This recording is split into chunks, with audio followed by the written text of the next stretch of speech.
Welcome back to Pokar academy. ये repair and rehabilitation of concrete structure का MCQ के लिए पार्ट 3 है, जिसमें हम बात करेंगे 31 नंबर क्वेश्चन टू 45 क्वेश्चन, मतलब 15 क्वेश्चन होंगे। और आई होप कि आपको ये क्वेश्चंस अच्छे लगेंगे, तो लाइक करना मत भूलिएगा और अपने फ्रेंड्स के साथ शेयर भी कर दीजिएगा। और अगर चैनल के लिए पहली बार आए हैं, नए हैं, तो प्लीज़ सब्सक्राइब कर लीजिए और बेल आइकन को प्रेस कर लीजिए, जैसे नए वीडियोस की नोटिफिकेशन आपको मिलती रहे।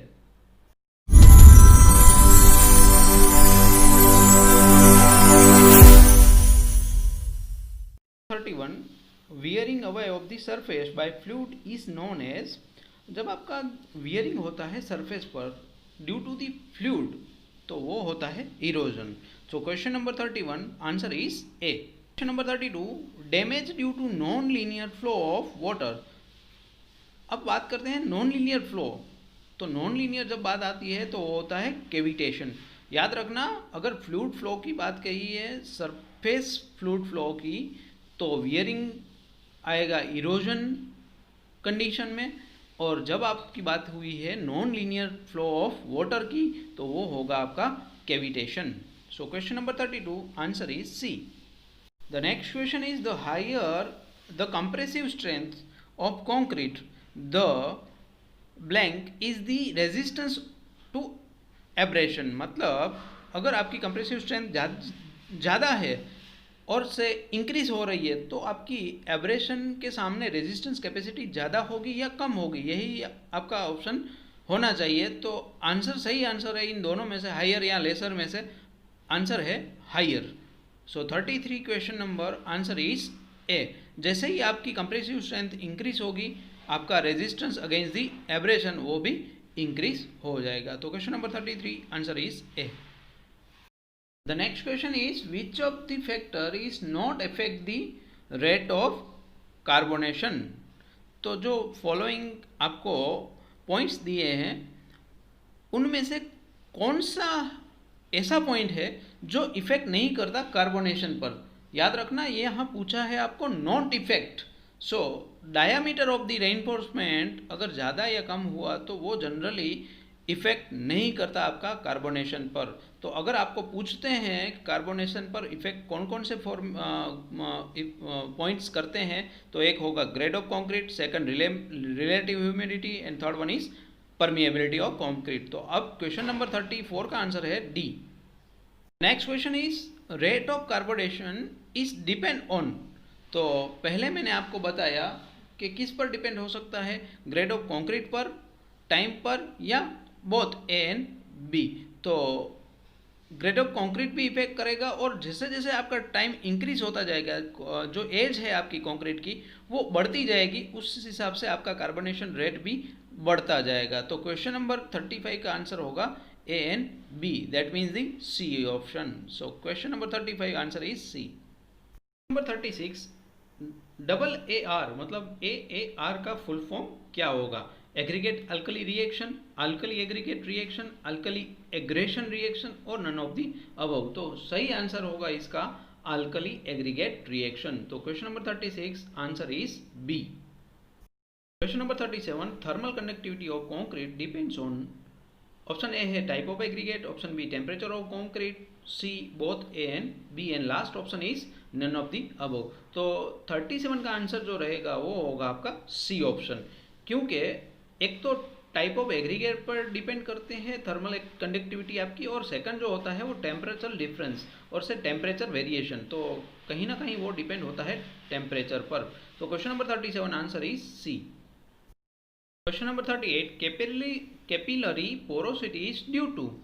तो जो कैपिलरी पोरोसिटी होती हो किस पर डिपेंडेबल है, हायर वाटर सीमेंट रेशियो पर डिपेंडेबल है, इनएडेक्वेट क्यूरिंग, मतलब अगर क्यूरिंग अच्छी तरह से नहीं हुआ है तो वो पोरोसिटी जनरेट हो सकती है, या ऊपर जो ए और बी ऑप्शन है वो हो सकते हैं, या लास्ट ऑप्शन दिया है नन ऑफ दी अबव। तो क्वेश्चन नंबर 38 का आंसर होगा सी, बोथ ए एंड बी। तो एग्जाम में आपको ए और बी में से कोई भी एक ऑप्शन भी दे सकते हैं। तो याद रखना, कैपिलरी पोरोसिटी डिपेंड करेगी आपकी वाटर सीमेंट रेशियो पर और क्यूरिंग पर।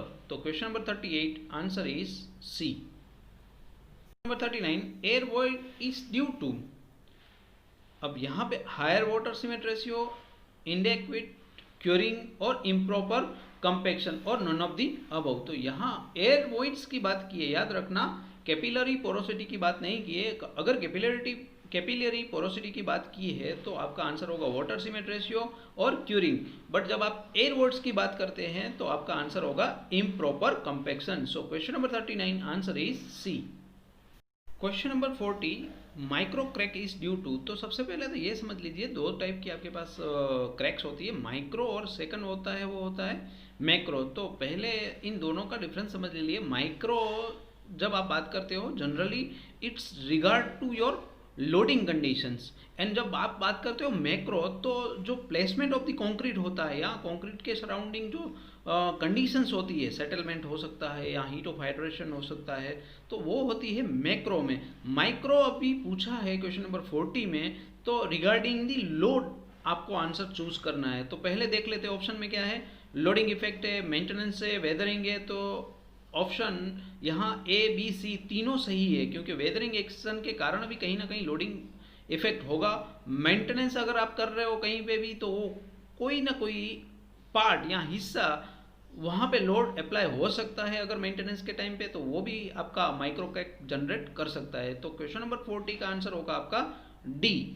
अब बात करते हैं 41, micro crack is generally due to. अब पहले भी मैंने बात की, यहाँ पे आपका कहीं ना कहीं पार्ट होगा कंक्रीट किस तरह से प्लेस किया है, मतलब कि हार्डनिंग प्रोसेस वहीं पे भी आ गई concrete, corrosion of the reinforcement तो वो भी एक सराउंडिंग कंडीशन हो गई आपकी कंक्रीट के अराउंड। तो क्वेश्चन नंबर 41 का आंसर होगा डी। 42, how much water by weight of cement is required for the chemical reaction. तो generally 23% of water is required. So question number 42 answer is D. 43, permeability increases with blank in water cement ratio. तो ये question इस तरह से है, permeability जो है आपकी वो इंक्रीज होती है, वाटर सीमेंट रेशियो बढ़ता है तब इंक्रीज होती है, या वाटर सीमेंट रेशियो कम होता है तब आपकी इंक्रीज होती है। तो जनरली जब भी आप परमिबिलिटी की बात करते हैं, जैसे ही वाटर सीमेंट रेशियो मतलब कि कहीं ना कहीं वाटर इंक्रीज होता है तो परमेबिलिटी भी आपकी कहीं ना कहीं इंक्रीज होती है। तो क्वेश्चन नंबर 43 का आंसर होगा A. Question number 44, porosity of cement paste in finer cement blank then the coarse cement. तो पोरोसिटी जो है वो फाइनर सीमेंट पेस्ट है तो ज़्यादा होती है, या फिर कोर्सर सीमेंट से पेस्ट में ज़्यादा होती है। तो क्वेश्चन नंबर 44 का आंसर होगा B, that is the lesser. तो जो फाइनर होती है सीमेंट उनकी पोरोसिटी कम होती है, और कोर्सर जो है सीमेंट पेस्ट उनकी कहीं ना कहीं पोरोसिटी आपकी ज़्यादा होती है। तो क्वेश्चन नंबर 44 का आंसर होगा आपका B. Question number 45, minimum footing cover shall be used as per the IS 456 for the durability। तो क्वेश्चन नंबर 45 का आंसर होगा 50 mm। तो ये थे आज के 15 क्वेश्चंस। नए क्वेश्चन लेके मैं बहुत जल्द आपके सामने आऊँगा। तब तक अगर कोई भी डाउट्स है तो आप कमेंट बॉक्स में ज़रूर कमेंट कर दीजिए और अपनी प्रिपरेशन जारी रखिए। Thank you so much for watching this video.